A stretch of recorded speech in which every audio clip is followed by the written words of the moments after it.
Okay, we're going to learn some good escapes. Get my watch. We don't have a timer going. Okay. Here's a good jiu-jitsu technique. It's called the big muscle. You show me a big muscle, boom, and punch him right in the face. So, hey, look at this. Punch him right in the face. Works every time I've tried it on girls. Ha ha. All right, now watch. I got him in the guard. And he's going to show you some escapes because it's the hardest thing in jiu-jitsu is escaping. When we first started jiu-jitsu for literally the entire first 90 days, well 6 months with Carlos Machado, which was 15 years ago, he showed us nothing but escapes. We wouldn't even teach us to finish. We had to do escapes. So this is, somebody's got you in a basic guard. He's going to show us a good escape. This is very important to learn. It's very hard to do. It looks like it's simple. He's going to show you one, then I'm going to show you one. We're going to teach you 3 or 4 escapes from the guard. Alright, so the first thing is you want a wide base, alright? Watch out. You don't want to be in behind him like this. You're going to end up falling left or right. You want to be wide. You can sit back on your feet just like this if you're more advanced. Okay, so you're wide and you're spread, but now I can't go anywhere. Second of all, alright, your base is wide. I'm never reaching. Reaching is a horrible, horrible idea in jiu-jitsu, okay? You get finished when you reach, alright? So you want your shoulders up, your elbows in, and cocked. Your base wide, alright? Now what can you do? You can't do anything, alright? So what I'm going to do next, I'm going to position my elbows inside of his legs, and I'm going to put my hands on his hips, right? So now, I'm right here, I'm leaning forward, alright? My hands are on his hips. Now, the most important thing to do, I want to pick a knee to put in between his hips. So I'm putting one of my knees in his butt, alright? So I'm right here, my base is wide.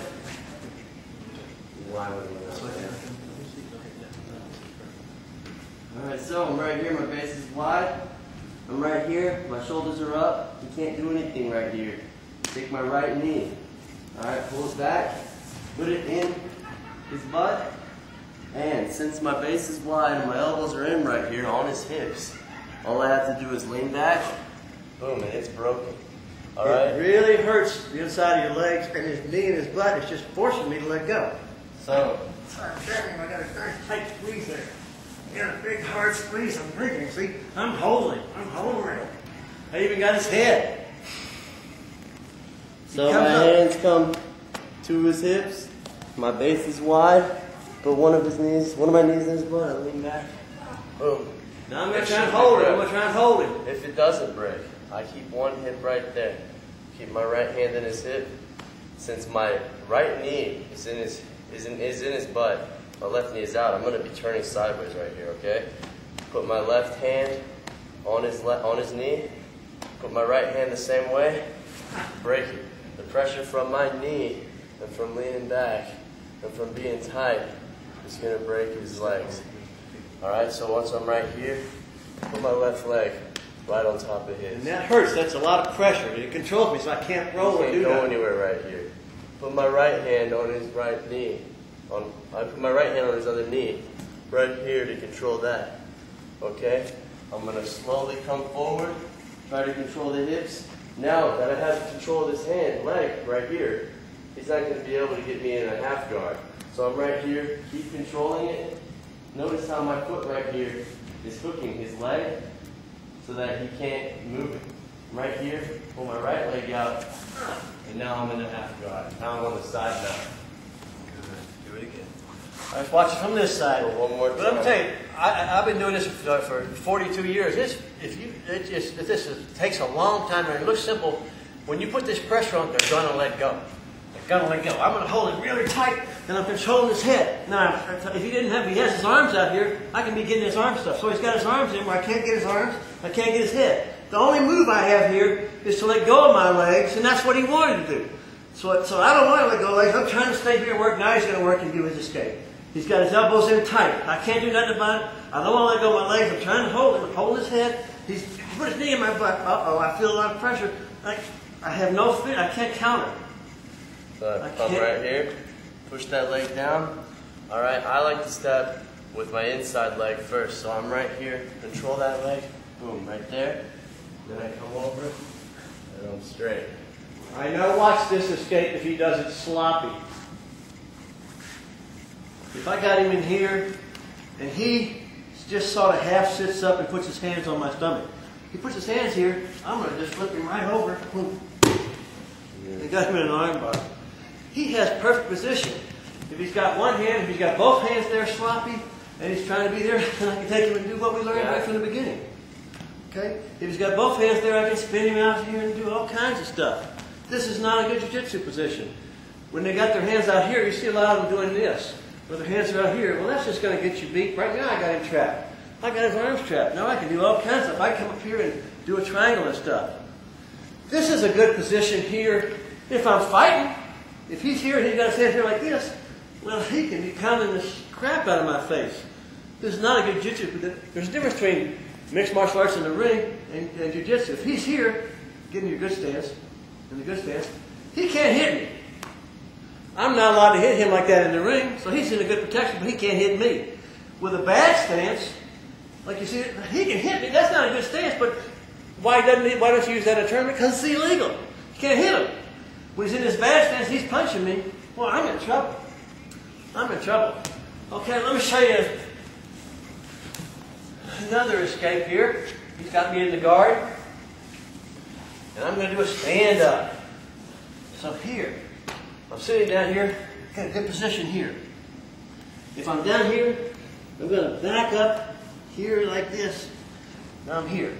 Now so many people, when they're trying to do a stand up, from here, just try to stand up and just go, well, you can't do that.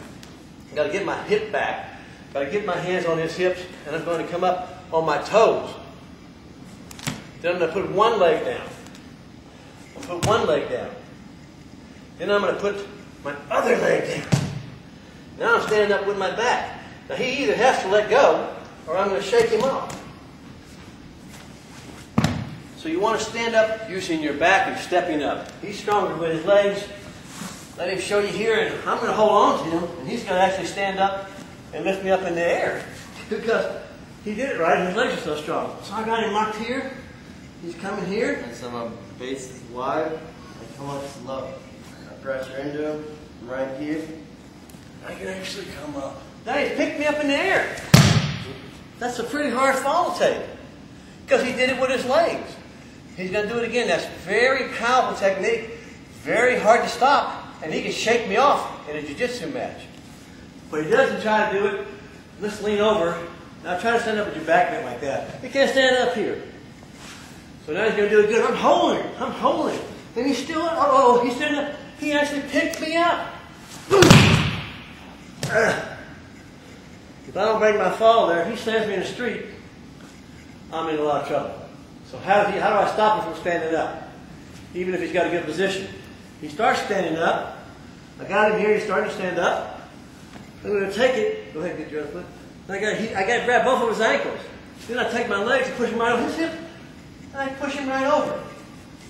If you go to the Gracie Jiu-Jitsu site, you'll see Helio when he was 84 years old.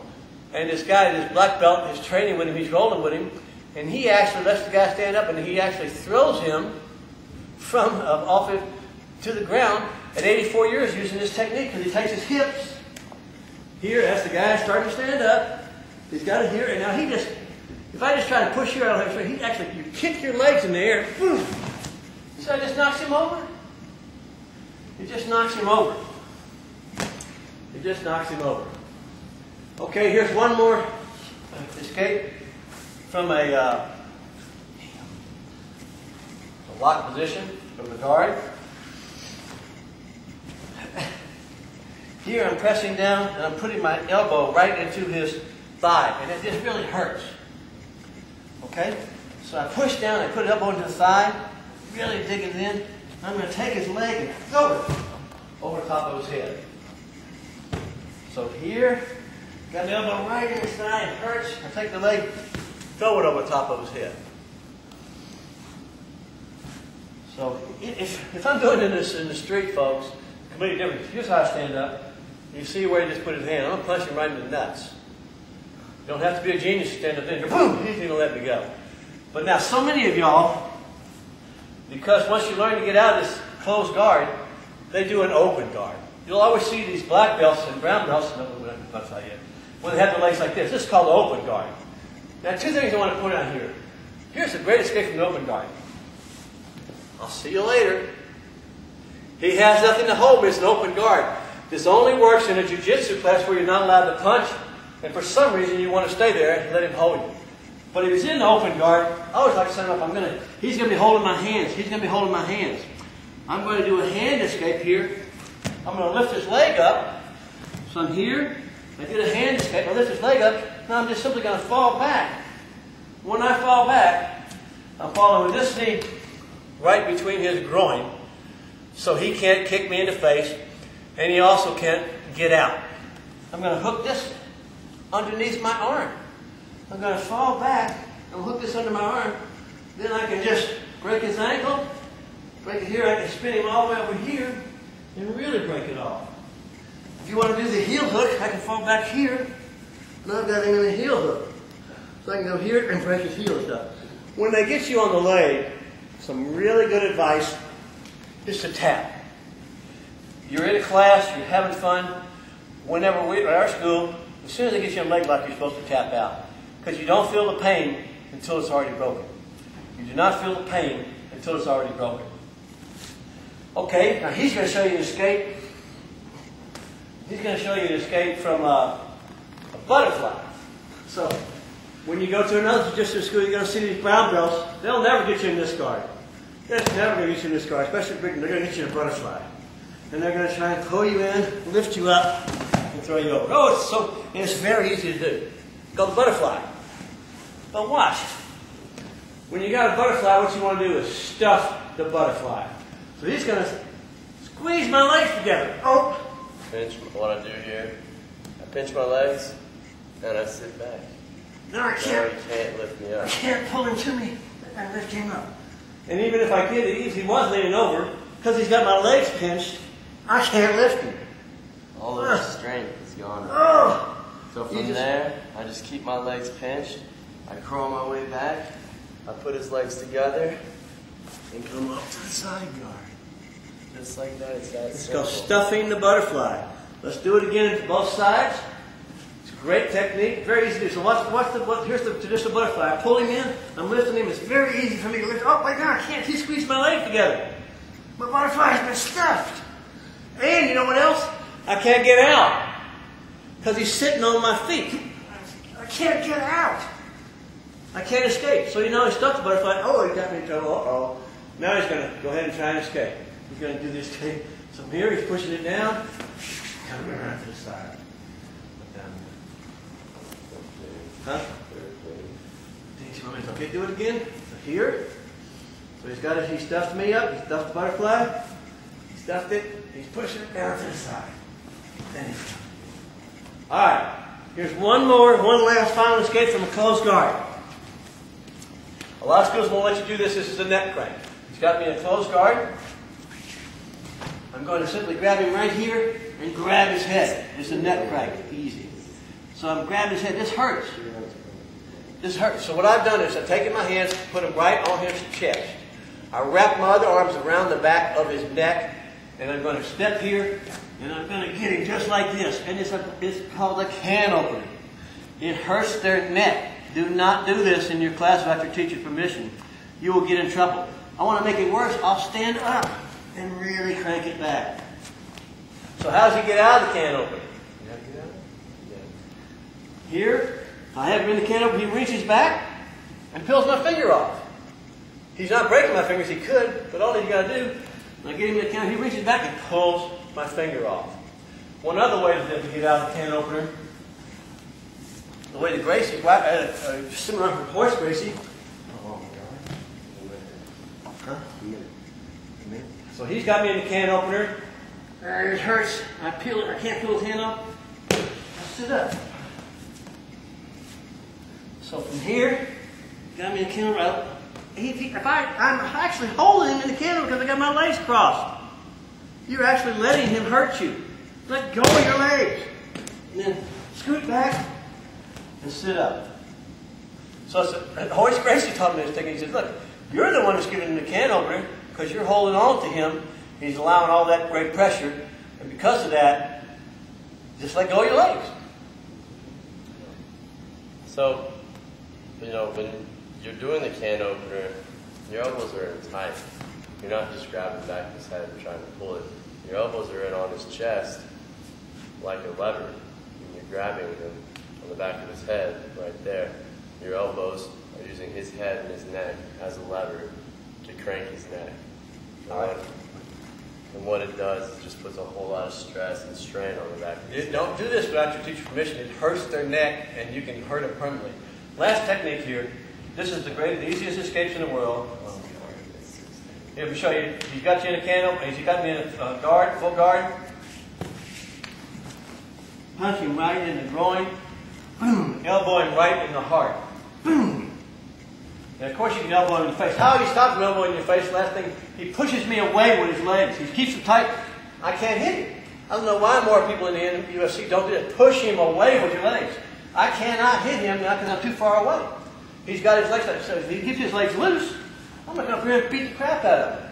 Pushes it. He wraps his leg, get a little higher on me. Wrap him tight. I push me away. I can't get this close. Remember that. Hook him and push him away. Got some good escapes from the mountain. This is Grandmaster Ted Abdallah, his son Ted. See you next time, girls. Let's go. Steam and eat, boy.